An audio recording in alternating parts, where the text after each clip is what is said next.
তো বন্ধুরা, আজকে এই যে ডিনার বানানো হচ্ছে পাঁঠার মাংস।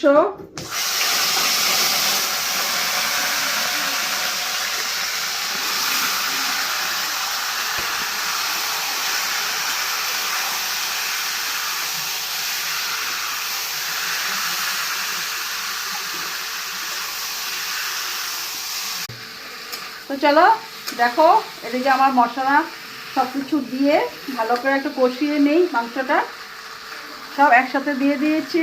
আজকে একদম মজা হবে মাংসটা, কারণ শিলপাটাতে আমি সব আজকে বেটে নিয়েছি তার জন্য।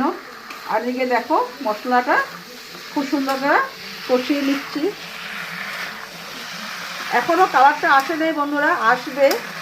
আমি খালি এখন সাঁতলানো স্টার্ট করেছি আর কি। ভালো করে সাঁতলানো হয়ে গেলে কালারটা খুব সুন্দর চলে আসবে।